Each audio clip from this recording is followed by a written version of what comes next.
కొత్త కారు కొనే ముందు మిమ్మల్ని మోసం నుండి రక్షించడానికి మరియు మీ హక్కులను కాపాడుకోవడానికి ఈ ముఖ్యమైన అంశాలను పరిశీలించాలి.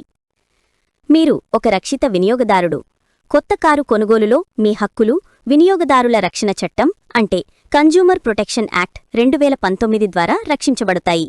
కారు స్పెసిఫికేషన్లు, ధర వివరాలు అంటే ఆన్ రోడ్ ధరలో పన్నులు, ఇన్సూరెన్స్ వంటివి, వారంటీ నిబంధనలు, సర్వీస్ ప్లాన్ల గురించి పూర్తి మరియు స్పష్టమైన సమాచారాన్ని డీలర్ తప్పనిసరిగా అందించాలి.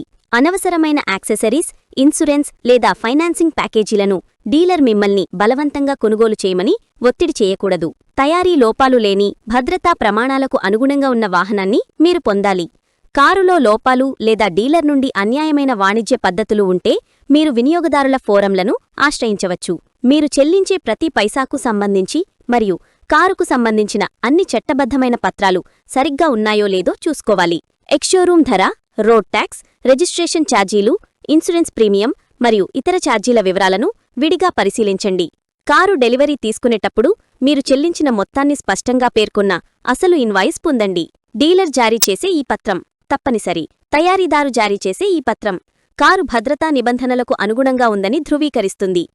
వారంటీ నిబంధనలు, గడువు మరియు కవరేజ్ వివరాలను సరిచూసుకోండి.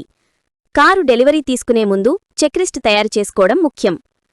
కారు బాడీపై పగుళ్లు, గీతలు, పెయింట్ లోపాలు లేకుండా చూసుకోండి. చాసిస్ మరియు ఇంజిన్ నంబర్లు రిజిస్ట్రేషన్ పత్రాలలో ఉన్న నంబర్లతో సరిపోతున్నాయో లేదో ధృవీకరించుకోండి. అన్ని లైట్లు, ఎయిర్ కండిషనర్, మ్యూజిక్ సిస్టమ్ మరియు ఇతర ఫీచర్లు సరిగ్గా పనిచేస్తున్నాయో లేదో తనిఖీ చేయండి. అన్ని పేమెంట్ రసీదులు, తాత్కాలిక లేదా ఫైనల్ రిజిస్ట్రేషన్ పేపర్లు, ఇన్సూరెన్స్ డాక్యుమెంట్, పీయూసీ సర్టిఫికేట్ వంటివి తప్పకుండా పొందండి. టూల్ కిట్, స్పేర్ టైర్ ఇవి కారులో ఉన్నాయో లేదో చెక్ చేయండి. మీరు లోన్ తీసుకుంటే ఒప్పంద పత్రాలపై సంతకం చేసే ముందు ఈ వివరాలను తెలుసుకోండి. రేటు మరియు అది ఫిక్స్డ్గా ఉందా లేదా మారుతుందా అనే విషయాన్ని స్పష్టంగా తెలుసుకోండి. లోన్ ఎన్ని నెలలు లేదా సంవత్సరాలలో తీర్చాలి? లోన్ గడువుకు ముందే చెల్లించాలనుకుంటే ఉండే ఛార్జీల గురించి అడగండి. డీలర్ సిఫారసు చేసిన ఫైనాన్సింగ్ ఆప్షన్లతో పాటు ఇతర బ్యాంకుల వడ్డీ రేట్లను కూడా పోల్చుకోండి. లాయర్ రూల్స్ అంటే కారు కొనేటప్పుడు మీరు ఒక లాయర్ని సంప్రదించి పై అంశాలలో ఏవైనా సందేహాలు ఉంటే లేదా డీలర్ అన్యాయమైన పద్ధతులు పాటిస్తున్నాడనిపిస్తే చట్టపరమైన సలహా తీసుకోవడం మంచిది. ముఖ్యంగా ఏ పత్రంపై సంతకం చేసినా అది పూర్తిగా చదివిన తర్వాతే చెయ్యాలి.